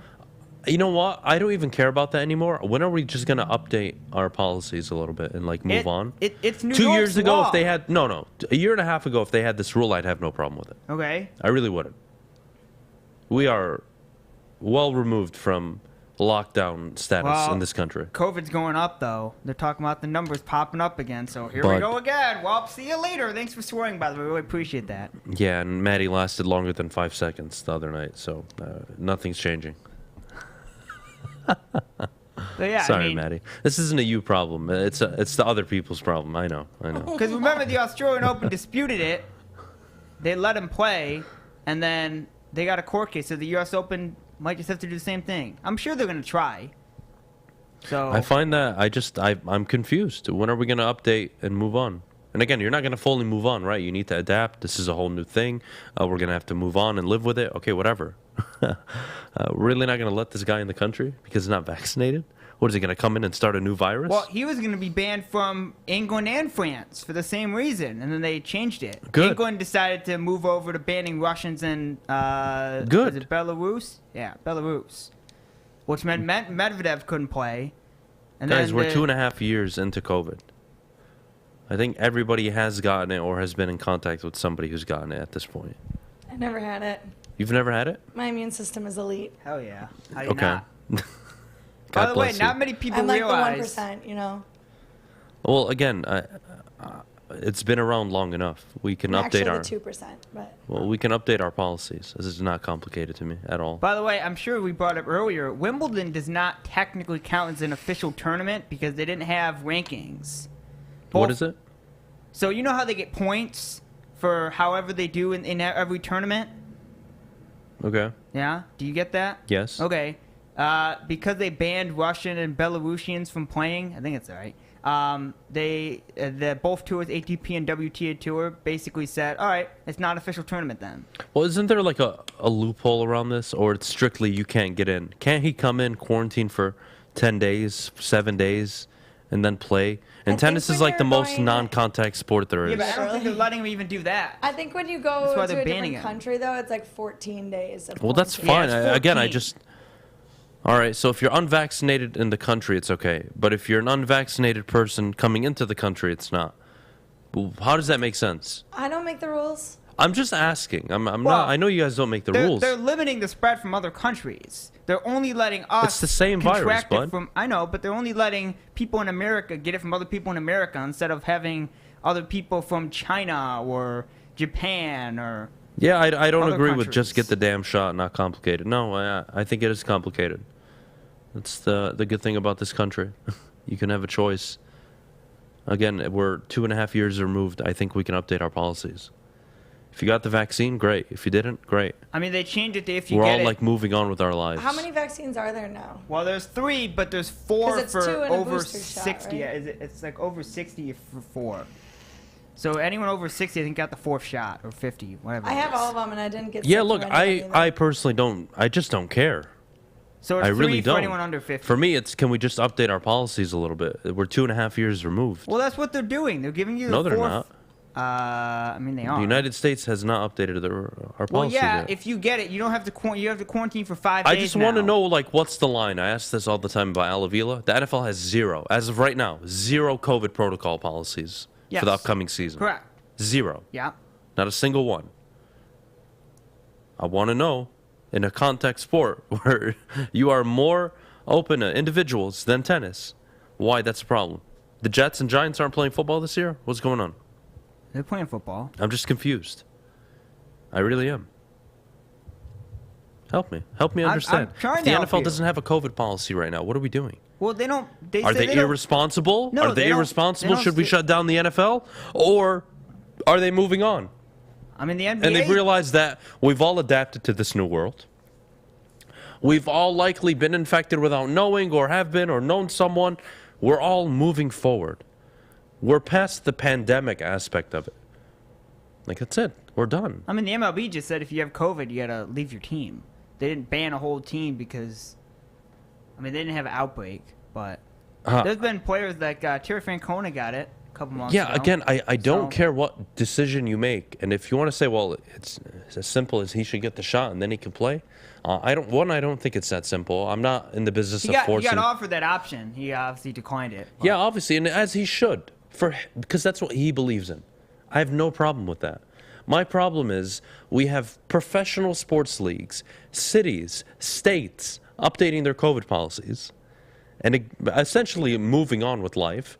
And we have a nationwide policy that is preventing unvaccinated people in the country, as if like they're going to spread a new variant that I'm not aware of. I'm not a doctor. I don't know shit. I'm an idiot. I'm fully aware of that.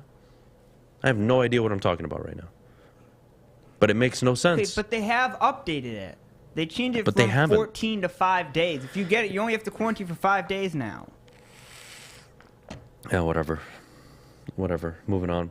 Alcohol in stadiums, college. This thing will never make sense to me, by the way, Fish. This is a guy that's chasing history, who, if he played in the next 2 majors, which he will miss, he probably would win one of the 2 and then be tied at the top. If not, he'd win both. There's nobody that can compete with Novak Djokovic right now. He's gonna pass him because Nadal's iffy. Federer, I don't know if he's ever coming back. So he's gonna end up having the most majors. Yeah. So this whole vaccination thing in 2 years, everyone will forget. All right. Well, it's been 2 years, but here we are. I was gonna say, well. It's been 2 years. Here we Okay. are. Remember when Everybody we were is. supposed to go home We're from all work living for our 2 own weeks? lives. We're all living our own lives. People aren't walking around with masks anymore. We aren't walking around certain with people. essential travel. Like, we've moved on as a country. We've dealt with it. A lot of people, unfortunately, passed away See, you're from it. even proving your point. We've moved on from it. We've moved on. Yeah. So what the hell's the problem? Overseas Anyways. people's a problem. I don't know. Anyways, here we are. College sales, potentially. Alcohol in the stadiums. It's gonna Maddie, get passed. as a former CMU alum, they party at Central. Yes. They party everywhere. I don't know if alcohol sales at college stadiums is a good idea. I know it brings a lot of money, but like there are regular cases of parents and students getting into altercations, and you add alcohol into the mix. I don't know. I really don't. Like, I want to say yes because we're all drinking anyways. Mm-hmm. Like they're all pre-gaming. You're not stopping these kids and the adults from drinking. They do it before and after. But is it a problem during? I want to say no, but I just don't know. Okay, if you're gonna get into a fight, you're gonna get into a fight. I would want to say no, for the sake of CMU, where I went to school, where people don't Fire up stay ship. the whole game. Yeah. Well, most I think people it'll don't. help keep people there. Okay. But when it comes to like Michigan State and Michigan, one, these kids aren't leaving their seats. If they leave, they're never getting back to their spot. The student luck. section doesn't work like that. Yeah. So I think it's honestly more towards like the adults and the parents and the people that are not students. I don't think it's going to affect students as much as we think it is. Plus, if it's going to be a $13 beer, these kids are broke as hell. They'll just go leave. Okay. Or they'll just drink way more beforehand. Yeah, but they'll also find a way to get that $13 from someone or somewhere. Or they just sneak more alcohol in because Yeah, they already or do that. it. Yeah. They'll find a way. If they want to you're get beer, convincing me they'll to get beer. just not care, to be honest. Again, they're doing it before and after. I don't see the problem during. I just security. They're what's doing it during regardless. I'm telling you. not I've at the seen some not at the shady yeah. stuff. I mean, not at the smuggle in scale that beers. you would have if you actually sold it in the venue. I was never a part. I cheered, so I was never in the stands. Oh, yeah, you had but the- Well, as someone that's been to a few college games, I have been handed bottles of liquor as a cheerleader down at the very, very front row That doesn't from people. that doesn't surprise me. Hmm. Do they know you by name? No. Oh, okay. I don't know. So it's happening regardless. Yeah. Yeah. And this is happening at an empty stadium where security is not really a problem because there was usually a handful of people in the stands. Yeah. $13. Is it really $13? I have no idea. I have no idea how much it's Or are you gonna just be. pulling my leg? I just- That's a bit well, much, isn't it? I don't know. She's just going I off was of the just going professional. off of like, you know, yeah, beers LCA. at Tigers games or whatever. Yeah. I mean, she's probably not far off. All right. It's going to be near that amount. All right. We'll see. God help us. Because, again, if you want a beer, what are you going to do, Adam? You're going to get a beer. Yeah. But if Yeah, it's not going to be a reasonably priced beer as a college student when you're broke as hell. But I'm already intoxicated, so I'm really not going to care about the price. Yeah. I'll just regret it the next morning. Maybe. No, probably, not maybe. But that could also make them drive the price up.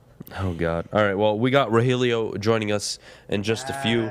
When we get back, we'll have some more Tigers talk. But before we do, Maddie, the ciabattas at Big Boy. Yes, they are delicious. They've got ciabattas, summer salads, hand-dipped shakes, all at Big Boy right now. So try a chicken club. You can try their Michigan apple salad. And don't forget to cool off with a nice hand-dipped cookies and cream or strawberry shake. You heard it here first. Summers just got better at Big Boy. Fellas, let's be honest. We like things to be easy. We like simple stuff, like sports 7 days a week. We like things uncomplicated, like Lady Jane's Haircuts for Men. Open 10 to 8, 7 days a week. Walk in anytime. Sign in, sit down, watch your favorite team play. And before you know it, your hair will be game ready. Open 10 to 8, 7 days a week. Walk in anytime. Lady Jane's Haircuts for Men. It's wicked awesome. We don't like to brag that we are the toughest sports network in Detroit, but we do have a guy named Darren McCarty on our side. Lemieux and McCarty, who've had a good knockdown drag up. There they go, right on the whistle. They were talking to one another. Woodward Sports. If you are looking to enroll your kid at a new school, look no further than Academy of Warren. They've got a brand new state-of-the-art sports dome field house that has regulation basketball court, volleyball court, and soccer field. It can also be used for 7-on-7 football. They have a K-8 program that features small classroom sizes, futuristic media center, and free breakfast and lunch with much more. So enroll today at academyofwarren.net. All right, we're back here on the Morning Woodward Show, joined by Rogelio from the Woodward Tigers. Raj, just so the audience knows, MLB Draft this Sunday. You guys will be hosting a stream. Could you tell us about that?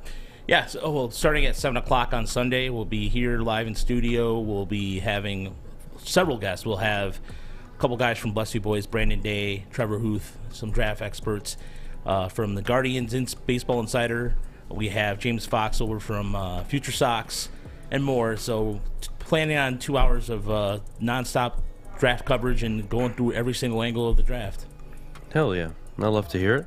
Well, I'm going to ask you a question I haven't been able to get an answer on. Terry has not been able to answer this. Maddie hasn't been able to answer. Fish, Alex, nobody. God hasn't been able to answer this. So I just want to know, where's the line for Al Avila? He will be your GM this Sunday. He will draft a high school pitcher. If not, he will take the 37th ranked player on the board. Probably 137th, depends, because he's so smart. And it will not work out because Al Avila touches it. And I want to know where the line is where we put our foot in the ground and say, not just we, Chris Illich steps in and says, we're done here. This is not working. Everything you touch, you fuck, it doesn't work. Like, when is that reality set in? I hope it sets in already. Last night should be an indication of a good reality of it. The Kansas City Royal rookies last night went 14 for 28. 14 for 28 in the 2 games that they played. Think about that for a moment. Bobby Wint Jr. finished 6 for 9, which is not nice, against the Tigers in those 2-game series yesterday.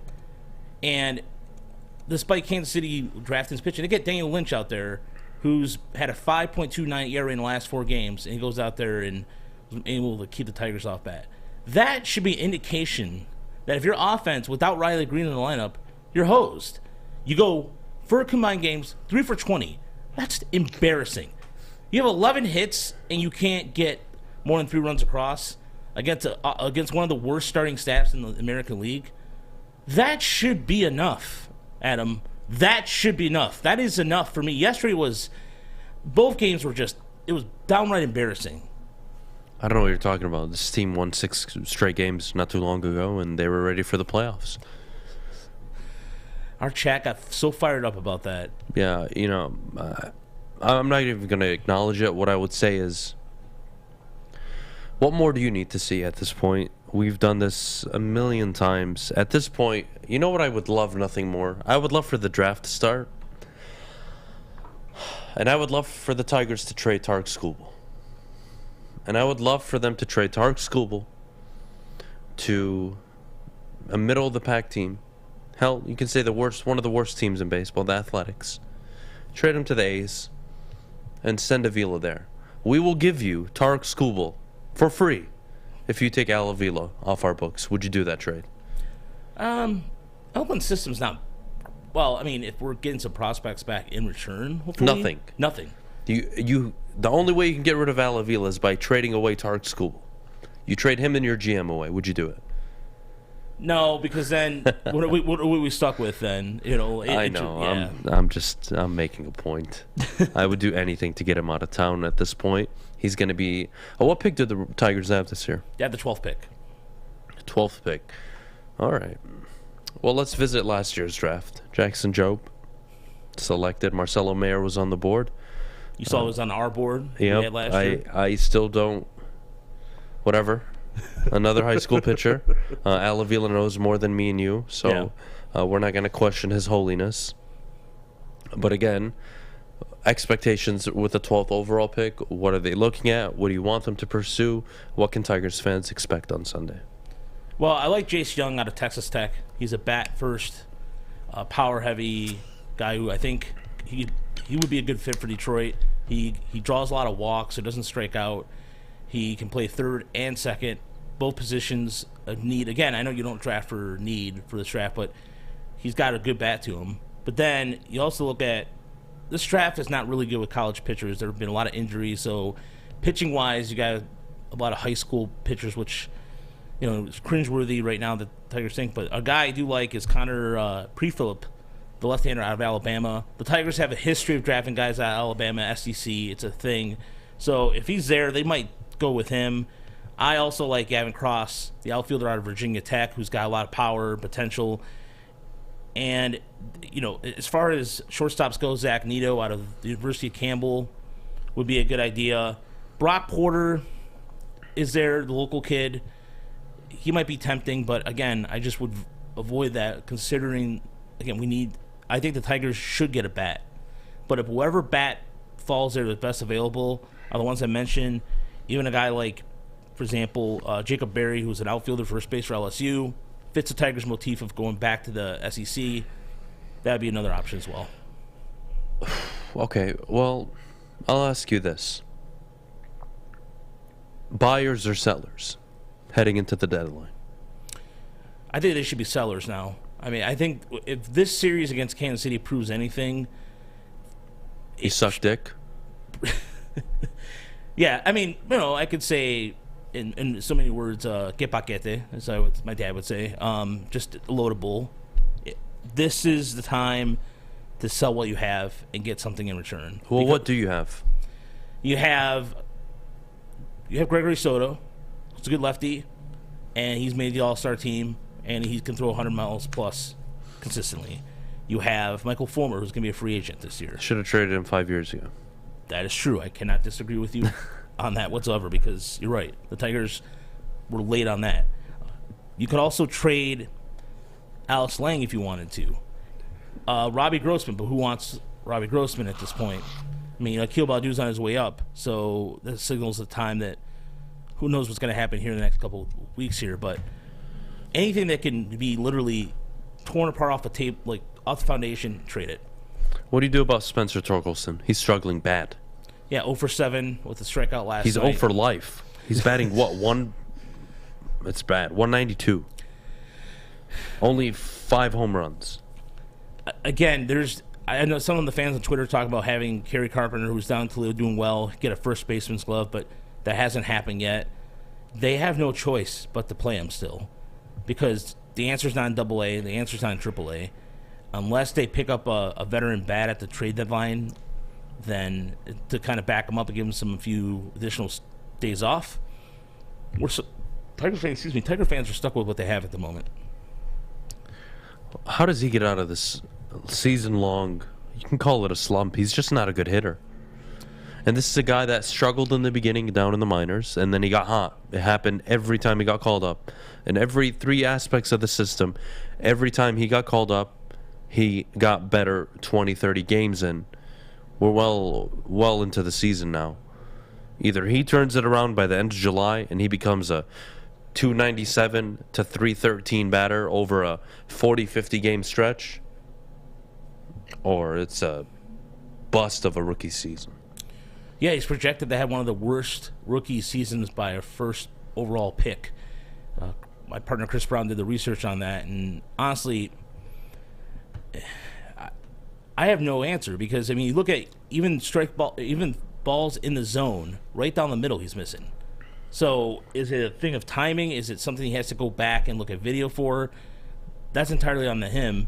But at some point, when is the leash got to be? I think the Tigers have to look at that considerably in August or so coming up, because if the Tigers want to even avoid losing 100 games, which I hope they want to, they're dangerously close to being 20 games under 500 again.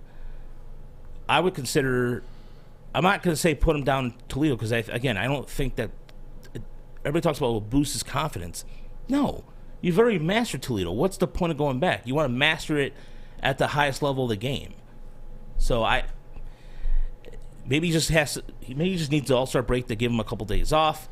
But then again, they got hosed on that. They have to go to Oakland for 1 game on a Thursday, and that would have been a normal day off. But it is what it is. I think the Tigers are in big trouble. I don't see them recovering. I don't think they will probably lose 90-plus games. I think that's the reality. So, A.J. Hinch is your manager. What happens with Hinch? And what's the future of this team look like? They're not magically going to become contenders. They need to go into a semi-rebuild. It'll likely take 2 seasons. Is A.J. Hinch willing to be a part of that? I'm not sure. And why would he want to be a part of it when Al Avila's the guy in charge? I think you can make a significant impact this summer with signings, a few trades, but you're going to need somebody who, when he makes a decision, he makes a move, you actually receive something from it. I mentioned this earlier. I want you to imagine all these players here that you've ever had, that you traded for prospects, young players, picks. It turned out to nothing. Nothing. There's nothing in my hands. You've had nothing to show for it. Why would anybody, especially A.J. Hinch, trust Avila to go out and spend $150 to $200 million in the summer, and on top of that, call it what it is, he's going to have to make a few trades. You're going to have to give up a player you like to get a little older, maybe move a Candelario, a Grossman, and try to upgrade. It's going to take a lot. And you're not going to have a farm system. And you're going to have to give up probably who you even draft this year, to be honest with you, if you're serious about winning next year. They have a lot of moves they have to make. I'm not sure why AJ Hinch is going to stay. I would, if I'm venturing just a total 100% logical guess here, Hinch has front office experience. He knows all the behind-the-scenes stuff, what has to be done. I think he stays if Avila goes. I just think that because the fact that, reportedly, this is not just a rumor, they don't really talk or get along. So that being said, I just think that Hinch would be here if Avila isn't, and depending on what happens here in the next couple of weeks. Because after the draft, then you have to consider, okay, usually we saw this when Dave Dombrowski was terminated. He got let go in early August. The Tigers either going to do something at all, or if they do anything, it might do that after the season's over. But something's got to change, and I think for Hinch, there's a lot of talent on this team that can be worked with, and the clubhouse likes them. There's a good chemistry there. You can see it. It's not fake, unlike the White Sox, where Tim Anderson gets announced as an all-star, and it's like crickets. Hinch has the trust of the clubhouse, and I think that's enough to work with and keep him around. I mean, look at Chris Fetter. He could have took the job at U of M. He stayed around. There's a reason why he stuck around. Ooh, question in the chat. What do you think about throwing the bag at Shohei Ohtani, who will be a free agent this year? He's 28, and I think what he will command in the open market, 10 years, $450 million. I think he will get one of, if not the most expensive contract in baseball history. And somebody will pay it. Whether it's the Yankees, the Mets, maybe it's the Angels. Someone's paying him 35, 40, 45 plus, 100%. Are you going to pay that? He wouldn't even sign Correa. Over a $10 million difference. I would personally pay him because he's one of the best players I've ever seen. For doing what he's doing on the pitching and hitting side, on the top 10, it's unheard of. We're witnessing history, and I feel like he's not getting enough pub, at least in my opinion. And I would pay him, because it's not my money. I pay him $500 million if I could. But I always feel with Japanese players, they tend to stick around to markets that are friendly to them. They have some familiarity with them. So, and the Tigers have only signed, I believe, one Japanese player, and that was Masao Kiya back in 1997. He was a pitcher. And that's it. I would love to sign Ohtani, but I just don't see it happening. He is something. He averages 11 strikeouts every 9 innings. This year he's 4-2. Last season 9-2. He's arguably one of, if not the best player. He is the best player in baseball, actually. Right. What he offers your team is insane. He'll DH for you twice every 5 days. He'll pitch one of them, and then he'll just play in the field, or if you need him, your standard DH every time. Yeah. So you're not putting any tear on his body. Not to mention, he just came off a stretch where he had 4 straight outings of 10 or more strikeouts without giving up a run. That's insane. We're witnessing total insanity. To me, meanwhile, he's averaging on pace for 40+ home runs again. Yeah. We have a live video game player. This is stuff you do in MLB The Show, and we have it right in front of us. And I feel like we're not talking about it enough. It's ridiculous. Oh, God. Well, Raj, thanks so much for joining us this morning. Appreciate you a ton.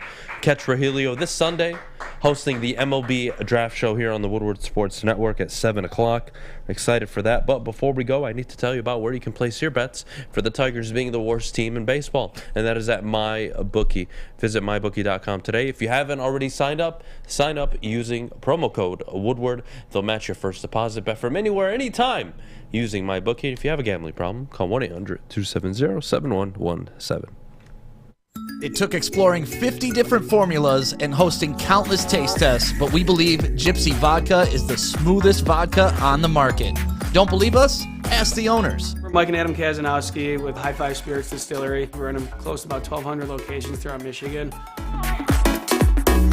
wanted to create a brand that was geared more towards freedom, love, adventure, and at the end of the day, we really wanted to tell a story that inspired other people to take risks, follow their dreams, whatever that might be. Hey, it's Scott from the Woodward Bet Show. Hey, are you guys fired up about fantasy football as we are? I know, we're real excited. You guys got to make sure you join us at 4:30 over the Woodward Bets YouTube page so we can start talking about some football. Hey, also, you guys got to make sure you get over that app store and download oddstrader.com today. Listen, it's got live scoring, play-by-play updates, and the best place to check all the odds at the sports books right in the palm of your hand. But hey, let's get back to that winner. Listen, we're going to roll with the Dodgers here tonight against St. Louis. St. Louis has been struggling a little bit. Dodgers, 11-12 their last 12 games. Sounds good to me. Oddstrader.com. Woodward Bets. Check it out. The only sports network in Detroit that starts with a W. You know, because we win. Woodward Sports, Detroit's winning sports network. Welcome back. Thanks for joining us on the Morning Woodward Show here on the Woodward Sports Network. Also featured on the Roar on 99.1, 93.5, and 94.7 HD2. We've got Owen joining us in the studio. Welcome, Owen. Dad's dying over there. Is he okay? Yeah, what, you good? No, he's Never going to better. die any second now. Never better. I've never felt better in my life. He's trying this whole positivity thing today, and it's kind of freaking weird. It's failing miserably. You're yeah. positive? Yeah, What it's else? failing miserably. So was he positive about Alavila today then? Well, no, don't push your luck. Don't push your luck. Not that far. Don't push your luck with Al Avila. That's an easy way to get fired here at the Woodward Sports Network. Oh, cool. We have I love everybody Al sign off Avila. if they're a fan of Al Avila before we hire them. It's Yeah, like it's a like check one of the mark. questions. It's one of the Yeah. questions that you have. And And if if you you say answer yes, yes, then we we just- throw out your application. You never asked me that question. For Well, me. Yeah, I that's definitely fine. You're answered just yes. an intern. You're just an intern right now. Okay, So. all right. So, Remember your gotcha. shirt? You're a volunteer. I did, but you weren't there that one day. What if that I wore answer it. I was there the day you wore it. No, I swear you were. Well, okay, yeah, you showed up later, but you Yeah. were on the show one that day, yeah. It'd be like that All sometimes. right. Well, Owen, I brought up earlier, does Michigan, the question I asked, does Michigan have a recruiting problem? As somebody that is, I would say, fairly connected, as somebody that's on top of the current state of Michigan State and their recruiting, does Michigan have a recruiting problem, or do they have a talent problem on the offensive side of the ball? Well, I think they have a lot of talent this year, for sure, on the offensive side of the ball. I think their wide receiver core is really good. Ronnie this Bell, coming Andrew year. Anthony. Yeah, you have Donovan Edwards in the backfield like they Corum. they really like their offense going to this year. Obviously, that quarterback question is a big one. We don't really know, to be honest. I think it's going to be JJ when it's week, we'll say about Penn State time. I think he'll become the firm starter then. Before then, it's going to be between Cade and JJ at that point. But I know some inside information that Michigan is currently on the works of improving their NIL status. So that is in the works. I expect them to get a 4-star very soon in the upcoming days, but it's still not to Michigan State standards, so they're trying to get better. They are working on it, but this whole transactional and whatnot thing with Jim It's Harbaugh, not just transactional, though. Right. It really isn't. If you're a 5-star wide receiver, why would you go to Michigan? I can't really The give you last a wide reason. receiver drafted in the first round was Braylon Edwards. Yeah. If you're a quarterback, why would you go to the University of Michigan? The last one drafted in '87, Jim Harbaugh. If you're like JJ and you grew up a Michigan fan, Again, that's my frustration is you have a guy in the door right now that could change. This is beyond winning 9, 10, 11 games this year. This is setting yourself up for the future of NIL and actually attracting coveted 4 or 5-star recruits that could allow you to compete with an Alabama and a Georgia. Call it what it is. Michigan is here in terms of brand. They're at the top. Right. They're at the top with all the big schools. And then you have Michigan State right here trying to become a big brand, which I think is great. And they're doing all the little right things that you need to do. But even Michigan State will run into this problem. Let's say you do become a brand in college football, right? Which I think they will. Let's say you do under Mel Tucker. Well, what comes with that is expectations to win. Right. The expectation to win the Big Ten is a given every year for Michigan, right?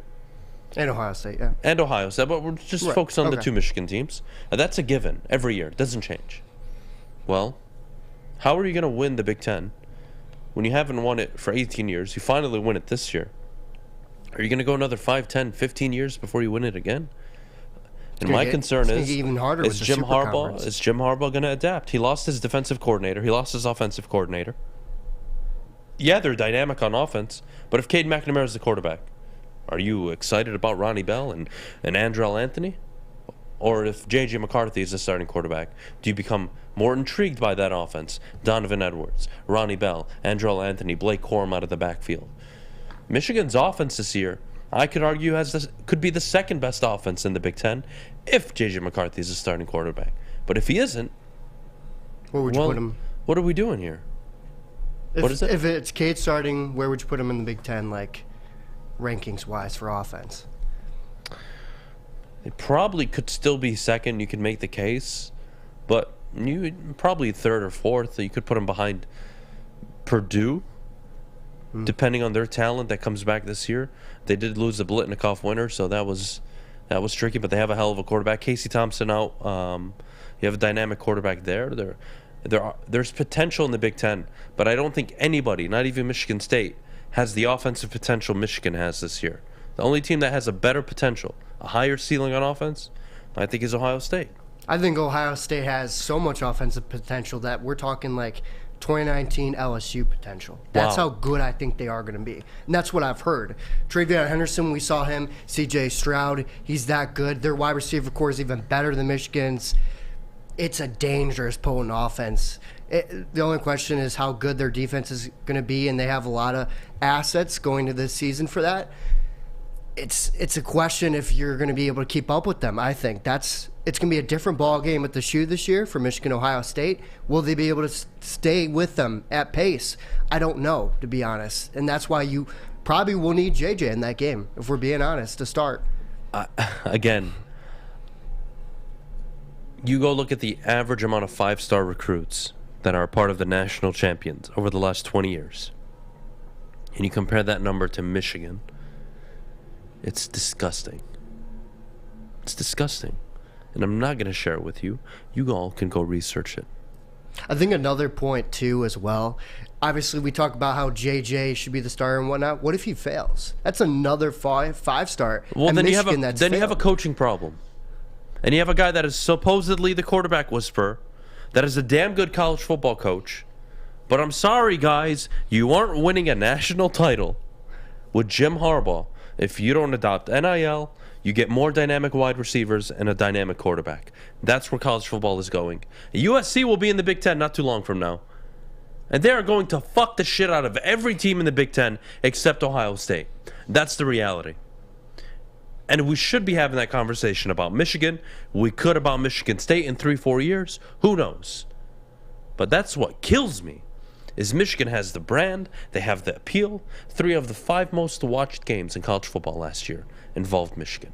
They are the premier brand in college football, with your Georgias, with your Alabamas, with your USC, your Texas, your Miami. They're there. Oklahoma. They're up there. But they're behind the 8 ball in terms of talent. And yeah, if JJ fails, he fails. So what? He failed. Fine. At least you play your 5-star recruits. Quinn Ewers transfers from Ohio State because CJ Stroud's the top 2, top 3 pick in the NFL draft. Projected right now. He goes to Texas.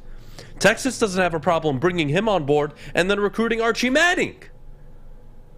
So I don't want to hear that, well, if you have JJ, how are you supposed to, recruit Dante Moore? Why the hell would Dante Moore come to Michigan? Granted, this year, this Michigan football team, offensively, love it. Love the way it looks. I only love it if the quarterback's dynamic. If it's Cade McNamara, what are you doing? You're going to hand the ball off 26 times to Donovan Edwards and another 18 to Blake Corum, and you're going to ride it out, and you're going to win a lot of Big Ten games this year. Because they got an easy But you're probably going to struggle against Michigan State. You're probably going to struggle against Penn State. And you're probably going to get your ass kicked by Ohio State. Just put the damn quarterback in. Let him play. He fails. But at least you can go to a 5-star recruit and say, yeah, well, 5-star recruits play here at the University of Michigan. We give them the opportunity to showcase their talents. And I don't believe he will fail with the talent that he has around him. I just don't. That's the tricky part for Michigan. And I think J.J. McCarthy sets them up in the future to recruit even better than what they are now. Michigan State has 8 4-star recruits in the current class. Michigan has 4. Am I concerned? Not really. I think they'll figure it out probably in the next 6 to 8 months. We'll see all the 3 and 4 stars come in. Michigan will have a respectable class. They'll be top 3 in the Big Ten. That's not winning you an Natty, and that's not getting you back to the college football playoff. Aiden Hutchinson was the number 2 overall pick, 15 quarterback pressures against Ohio State last year. Can we add context to your season? And Ojabu and Dax Hill. Well. You had 3 first-round talents on your team. That was amazing. Your offense, great. Able to run the ball. Hassan Haskins, great. Where's the line?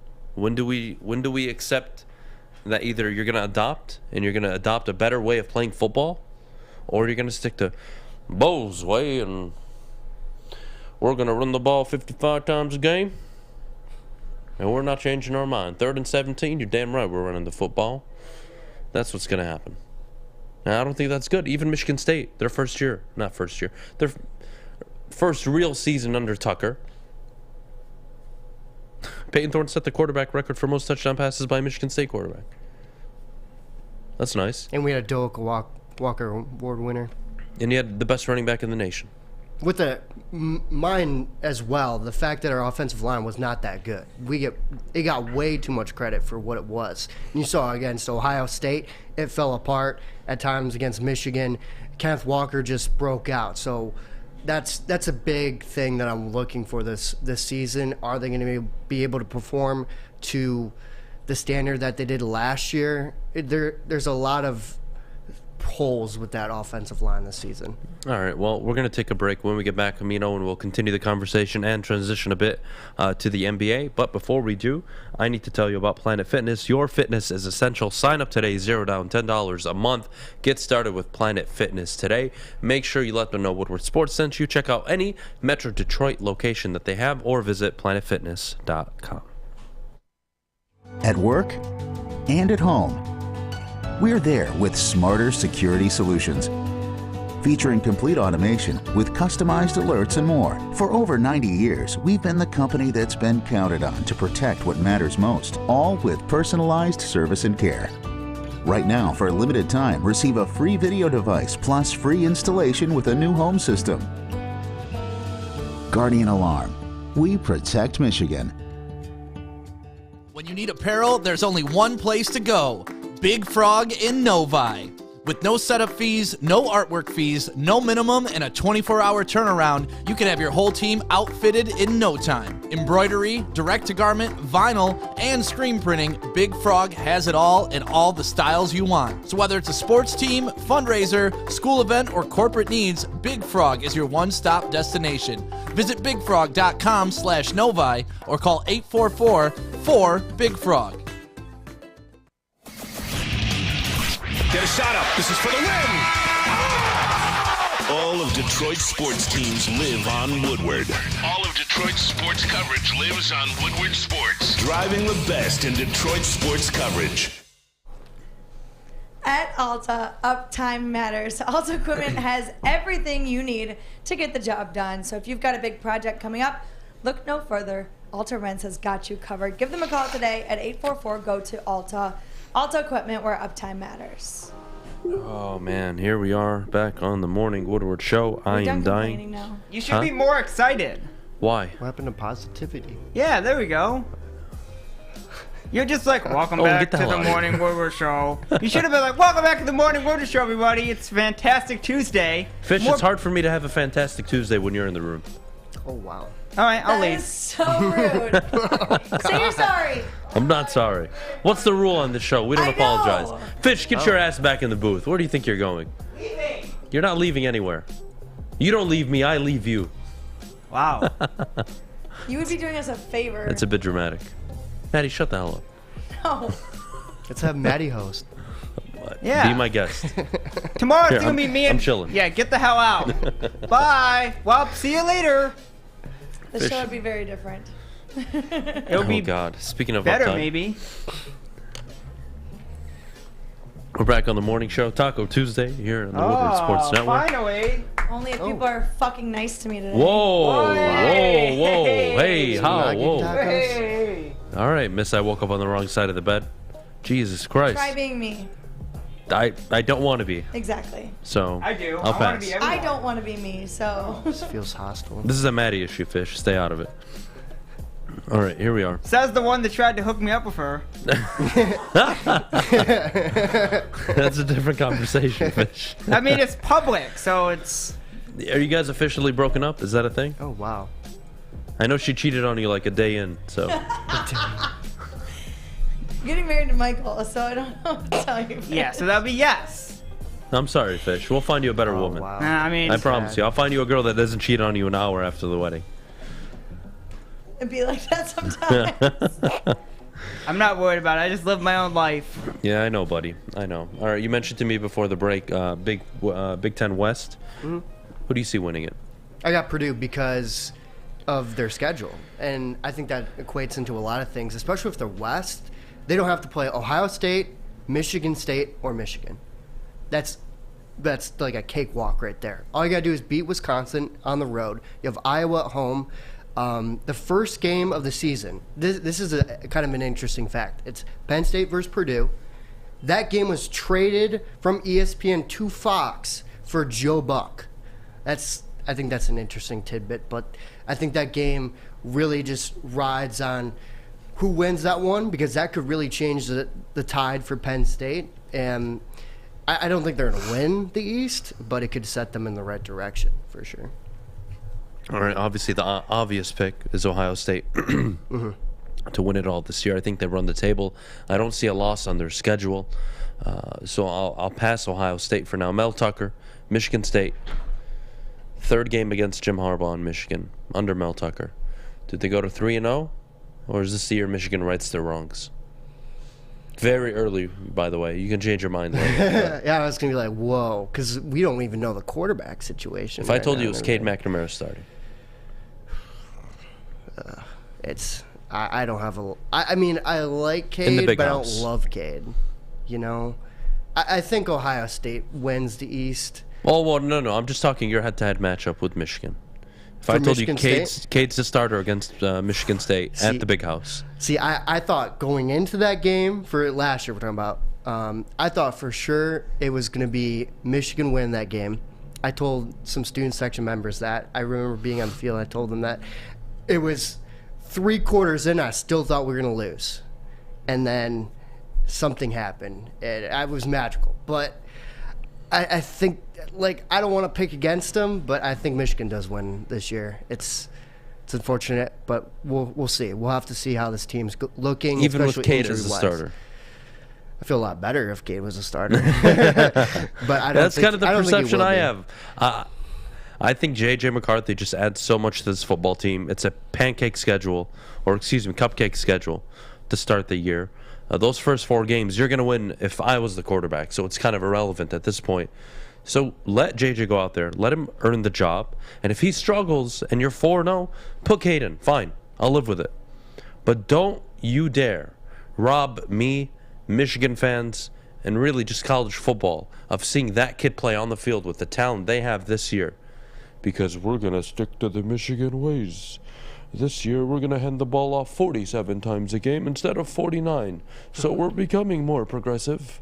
We're not going to throw the ball often, but when we do, you just watch and see Cade McNamara, the best college quarterback in all the sport.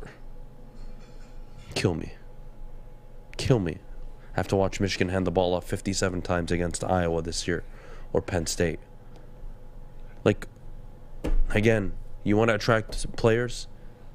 You bring in good players, they play and they have success. Clemson isn't Clemson until Deshaun Watson walked in the door for Dabo Swinney. And Clemson didn't become a superpower until after Deshaun Watson when they recruited Trevor Lawrence. And you don't pull Trevor Lawrence without Deshaun Watson. Mm-hmm. That's how this game works. Alabama was never a number 1 quarterback destination, ever. Now it is. Now you can't wait to play at Alabama. Boy, they throw the football. Boy, they have immense wide receiver talent. That's changed. Saban has changed. But you're going to tell me Harbaugh knows better than Saban, and we should stick to running the football and being the conservative Bo Schembechler way of football. Fuck off. What an arrogant school. What an arrogant AD. What an arrogant coach. can go fuck themselves. So are you saying you would rather be a Michigan State fan then? No, it's not what I'm saying. I like what you did there, though. Here we are.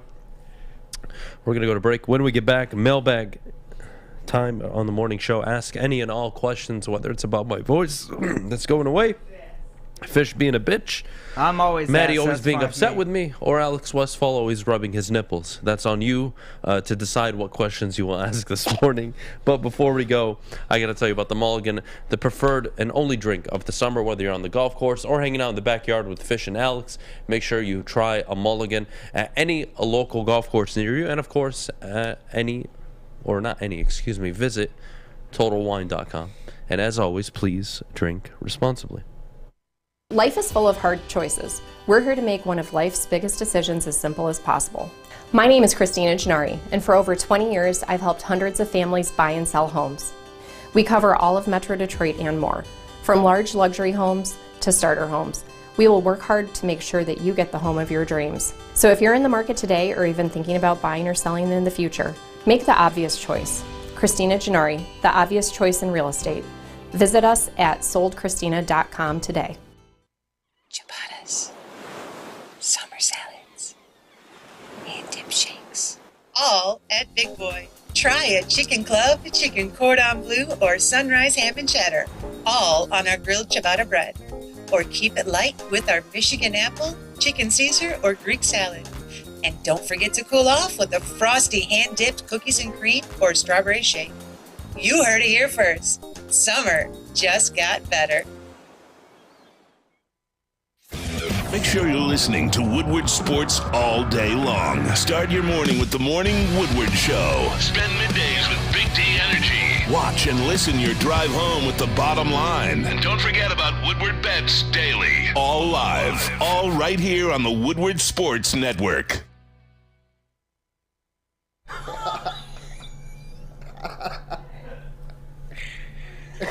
Chili peppers tan? If you need your tan like Fish needs a tan, I you do. I'm should white go as hell. to Chili Peppers Tanning. That's where we find the cleanest salons in the D with spotless sanitized rooms and trained certified tanning professionals. Don't forget, of course, to join the Pepper Club for all the best deals on unlimited tanning. Chili Peppers has the hottest bulbs, the hottest deals, and the darkest tans. All right, we're back. Mailbag time. We'll start with the obvious question. Doing any live pregame shows for MSU and U of M this year? We will. We'll be out every weekend. You gonna be at location? We're gonna try to be on location. We're still planning everything out right now. Don't you dare come anywhere near us. Maddie, shut up. He's invited at any point. Don't be rude. I'm always rude. I know. That's your problem. You did this to me. That's why you Adam rubs off on everybody. That's why you attracted Mr. 3 Seconds. Listen. Let's see. Adam, why does Maddie hate you so much? I don't know. Maddie, feel free to answer. Oh, boy. That's a loaded question, my friends. We don't even have enough time for me to explain all of the reasons. Wow. Oh, God. Austin Harris, just a question for anyone to answer. Should the Wings throw some money at Taves or Malkin? Ooh. That's kind of interesting. I wouldn't mind it. How it fits is kind of the concern. I don't have concerns with the Red Wings. I don't have concerns either, but Malkin, what's he going to command in the open market? And is he interested in going to a team that probably isn't contending for a cup? Him and Taves are guys I imagine are going to try to go to a contender where they're playing on the third or fourth line. That just makes sense to me. Just handing JJ the job right now would be pointless and stupid, too early, and you don't have to make that choice yet. For the sake of your program, Ethan, you have to make that choice. It's not a hard decision. It really isn't. Look at college football. This isn't Brady and Henson. I don't want to hear that example. I'm ready to kill myself. No. Oh, boy. Who's saying that? This is a long-standing conversation. This has been happening. We're comparing. It's ridiculous. The point is, you need to make it because it's the best decision for your program. Let's see. Adam, when are we grabbing drinks? I don't know. I might die today, so probably never.